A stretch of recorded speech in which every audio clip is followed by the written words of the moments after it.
Olá pessoal, sou o professor Franklin Carvalho, estamos aqui na terceira aula de redistribuição e subestações do curso de Eletrotécnica do IEMAG. Na aula de hoje a gente vai continuar utilizando na unidade 2 rede primária de distribuição e tensões de configurações básicas. Bom, então eu trago aqui novamente o nosso ramal de entrada, né? A pesquisa de hoje fica para vocês fazerem a lista de materiais que você visualiza na estrutura em frente à sua residência, né? Agora não mais no ramal de entrada, mas na estrutura do porteamento, né? O que vocês visualizam lá? Você visualiza uma rede de cabo multiplexado, cabo nu, tem controle lá onde passa na sua casa não tem, como é que é essa iluminação pública, é com rodana, né? Ou o seu cabo que você utiliza é concêntrico. O que você visualiza agora na estrutura do outro lado da sua rua ou no poste que está na sua calçada? Tá? Faça essa listada desse material, ok? Bom, então continuando aqui sobre as estruturas, tá? Peguei um padrão aqui do CE, tá? Mas a gente vai atentar aí pela questão dos ângulos, né? Você tem aqui as estruturas, né? Para cada aqui tem o estrutura, por exemplo, CEA1, que é da concessionária CE. No entanto, qualquer concessionária dá o nome no padrão que ela quer, né, no procedimento dela. Ela pode colocar qualquer nome aqui da estrutura que ela quer como padrão para a redistribuição dela. Tá?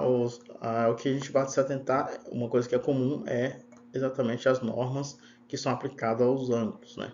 Então, olha só, os vãos de tangência com ângulo de deflexão máxima de 6 graus, né? Você tem aqui o ângulo de deflexão máxima de 6 graus nesse sentido. Então, você estava com a rede nesse sentido, né? E de repente a rede passou a ser esse sentido. Então, você tem uma deflexão aqui desse ângulo reto aqui, ó. Desse ângulo reto, ok? Então, essa deflexão aqui desse ângulo aqui é exatamente essa deflexão aqui. Então, você tem uma estrutura de suspensão aí simples, tá? A cada 200 metros de vão em tangência ou com uma instalação de transformador. Então, você tem essa estrutura aqui utilizada, né? Quando você tem uma tangência aí a cada 200 metros. Então, um vão normal de 200 metros, você consegue trabalhar com essa estrutura de suspensão aqui. Veja que o poste aqui é, no caso, cilindro. Vãos em tangência com ângulo de deflexão máxima de 6 metros. Estrutura preferência para os vãos em tangência. Ou seja, a gente tem uma estrutura em que você tem uma curva, né? Por ser uma estrutura um pouco mais simples, né? A estrutura de suspensão, a gente olhando assim, a gente vai já olhar uma outra visão dessa estrutura, tá? Os vãos de reflexão compreendidos de 6 a 60 graus, tá? A gente também pode ser feito com uma estrutura de suspensão, ok? Bom, então nós temos aqui vãos de fim de rede, né? Então, vão de fim de rede, você tem aqui o porte cilindro, a gente está uma visão olhando de frente. Aqui seria o código, o símbolo do projeto. Você tem aqui os isoladores, né? Os 3 isoladores, com uma cruzeta, tá? Um porte cilindro, né? E aqui uma configuração de final de rede, tá? No caso desses vãos de deflexão com ângulos compreendidos entre 60, né, a 90 graus, tá? Ou onde houver necessidade de ancoragem da rede. Então, olha só como que é essa rede aqui. Nós temos uma rede aqui de ancoragem. Então, nós temos isoladores aqui de um lado, isoladores do outro lado, certo? Então, essa aqui ele fez essa estrutura, ela tem de um lado e do outro. Então, assim, você tem aqui a cruzeta aqui. Aí você chega aqui com um isolador aqui, o cabo. Do outro lado, né, fazendo um ângulo, você tem aqui o outro isolador aqui com cabo e um cabo fazendo essa conexão aqui entre os dois, ok? E esse ângulo aqui feito entre as duas estruturas maior do que 60 graus. Então, toda vez quando eu tiver um ângulo maior que 60 graus, eu tenho que fazer uma estrutura de ancoragem como essa aqui, ok? 60 a 90 graus. Tá? Abaixo de 60 graus a gente viu que dá para fazer aí com estrutura de suspensão. Então você tem aqui, ela pode ser ela para fora, né, com a flecha tangente para fora, como pode ser também um ângulo para dentro. Você vê que está aqui o poste, né? Então ele veio e fez isso aqui, a estrutura. Então você tem uma tangente aqui para dentro do poste, tá? Você tem aqui estruturas também de forma reta, né? Tá? E estrutura puxando aqui para o lado de fora. Esse é um resumozinho do que a gente já tinha visto aqui, né? Do ângulo de 60 graus, que é o ângulo de continuidade da linha, ok? Aqui, essa mesma estrutura aqui, já num corte um pouco diferente, né? Você tem aqui o poste, né? E os isoladores, né? Então, esses isoladores aqui estão na cruzeta de baixo, tá? E esse isolador aqui da fase do meio está diretamente no poste, conectado no poste, ok? É uma estrutura de terminação de rede. Bom, as redistribuições de subestações, tem a questão da profundidade do poste, né? Então nós temos aqui a fórmula aqui, tá? Que é o nosso E aqui, que é a profundidade, quanto que vai ser a profundidade que eu vou ter que cavar para poder colocar o poste, né? Então eu tenho aqui que é o L, né, que é o comprimento total do poste, né, dividido por 10 mais 0,60 metros, ok? Então, sendo E mínimo de 1,5 metros, né? E o L igual ao comprimento do poste. Tá? A fundação do poste concreto ou de madeira é análogo e não apresenta particularidades, dimensões em metros. Então, é só fazer um cálculo aqui, tá? Botar a altura do poste nessa fórmula e você vai ver o quanto que vai ser possível aí fazer essa questão aqui de quanto que você vai cavar para poder fincar esse poste. Então, se você tem um poste aqui, vamos supor de 12 metros, né? Você tem um poste de 12 metros. Aí, beleza, você vai aqui ver qual a profundidade que eu tenho que cavar para poder fincar esse poste. Então, eu tenho aqui 12 metros aqui, dividido por 10 mais 0,60. Eu vou ter que fazer aí um buraco aí de pelo menos 1,80 m.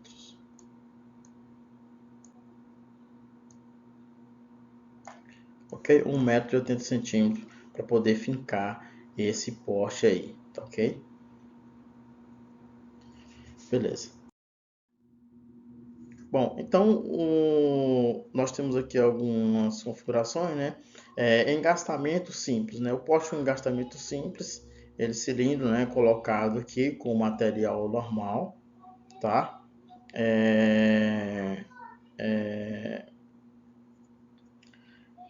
Então, nós temos aqui com o L aqui, né? Normal, né? E o nosso cálculo do L, né?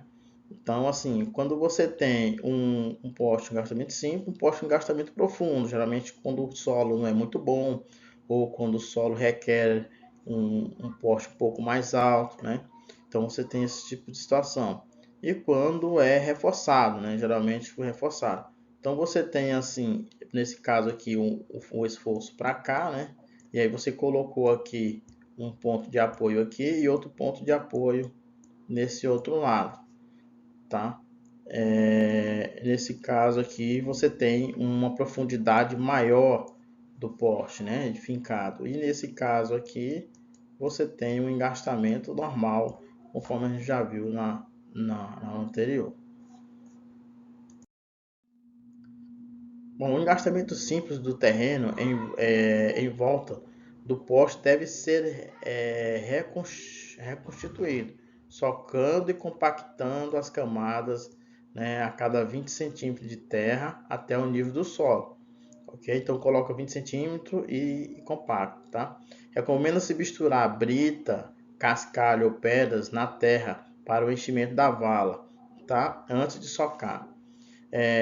No engastamento profundo deve ser enterrado 1 metro a mais do que o normal. Então você faz o cálculo do Ezinho lá, tá? Então se deu 1,80 m naquele cálculo que a gente fez, colocaria mais 1 metro aí para poder atender a condição de estrutura profunda. No engastamento reforçado, né, as toras de madeiras, né, pode ser utilizado matação, ou seja, grandes blocos arredondados de pedras soltas, né, ou pré-moldados de concreto, algo para fazer aquela fixação da base lá. No cálculo de resistência de engastamento para o poste com base reforçada, foi considerada uma distância entre o nível do terreno e o superior igual a 30 metros. Ok. Então aqui uma outra situação, que é a base concretada. Então quando tem situações, beira de rios, alguns locais que tem que requer uma estrutura um pouco mais reforçada, né? Principalmente terrenos arenosos, né? Onde vai tender o poste a cair, você faz esse tipo de concretagem, né? Você faz a concretagem parcial, né, que é aquela concretagem na base e aqui próximo da parte de cima, ou você pode fazer a concretagem total, né, da base. Né? Então você faz essa parte de concretagem geral aqui, ok? Bom, então aqui voltando às configurações das redes de distribuição, né? Então você tem dois circuitos compactos aqui, né? Um de um lado e outro de outro lado, ok? São dois circuitos. E aqui mais dois circuitos embaixo, né? Rede compacta também, são cabos isolados, né? Que vão aqui, são cabos isolados, então as distâncias são menores, né? Por ele ser isolado, não tem um campo eletromagnético para poder entrar na linha de curto-circuito. Então você tem aqui uma rede aqui com 4 circuitos, tá? E aqui uma derivação aqui, ainda tem aqui um circuito, né, de derivação. Então você tem aqui a derivação, tá, do circuito, né, trifásico, e ainda a rede de baixa tensão aqui. Então assim, a questão de compactação, de otimização é bem presente aqui nessa questão, ok?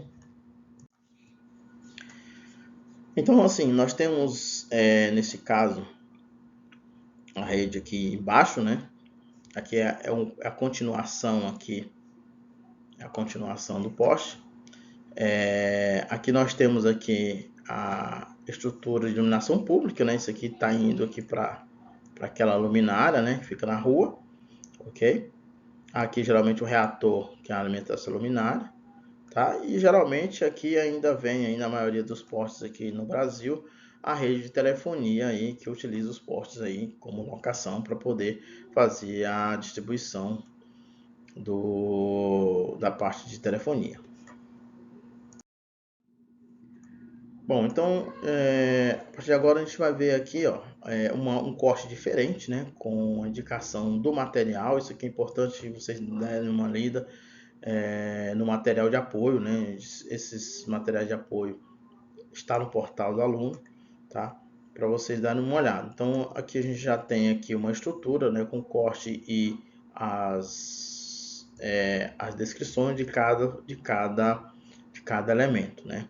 Então vamos só olhar aqui, por exemplo, esse elemento aqui que é o 11.6, né? É um componente que é o espaçador, tá? É o espaçador de tensão de 15 ou 25 kV. Então você tem um espaçador. Isso aqui vai vir uma fase aqui, outra fase aqui e outra fase aqui, ok? Aí o 11.2 é o braço, né? É o braço de sustentação aqui, tá?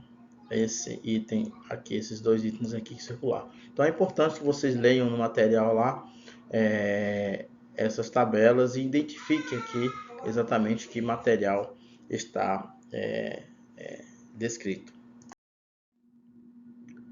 Aqui novamente uma tabela com outra estrutura, né, para a gente poder dar uma olhada, né, que você tem um porte-cilindro, um ângulo aqui provavelmente maior do que 60 graus, está aqui o ângulo de 60 graus, ok? Na estrutura, então você tem aqui isolador de pino, isolador de pino, isolador de pino, tá? Nessa estrutura aqui, não, a ferragem aqui, né, tem a ferragem circular, tá ok? E o cabo ele chega aqui e faz a volta lá, né? Ok, então tem aqui o material para vocês darem uma lida e se familiarizarem com cada componente das estruturas. Bom, aqui é a estrutura de fim de linha, né? Aquela estrutura de fim de linha lá, em que você tem aqui na parte de baixo, né? Você tem aqui o isolador aqui, né? E aí você tem a terminação, um aqui e duas fases aqui embaixo, né? Você tem outra fase aqui, tem um corte diferente. Então você tem aqui uma aqui e outra, duas partes aqui. E aqui você tem a lista de material, né? Você tem o fio de cobre, isolador de ancoragem, de polimérico, né? Você tem o conector, a arruela, a alça pré-formada, sapatilha, tá? Então, esses materiais estão também no material de apoio que a gente passou para vocês. Aqui uma estrutura já 3D, já dá para a gente ver mais ou menos a estrutura montada, né? Esse aqui é um cabo que segura o espaçador, né? Então, esse cabo é um cabo aterrado, né? Um cabo de aço, né? Que segura a rede compacta, né? Ajuda a sustentação da rede compacta, tá? Beleza. E aqui a lista de material dessa estrutura, para vocês poderem dar uma olhada e se familiarizarem aí e identificar aí onde é que está o isolador, onde é que está o cabo, tá? Ok. Bom, então nós temos aqui no nosso exercício final, para a estrutura da foto ao lado, responda, né? Essa estrutura é aplicada no fim de linha? Se sim, diga que sim e por que você entende que ela é assim, né? O porte é um duplo T ou circular? A estrutura de cabo nu ou isolado? A lista de material aplicada a essa estrutura, tá ok? Então, a lista de material está no material aqui que a gente já divulgou, inclusive nessa aula de hoje. Então, bom exercício, até a próxima aula.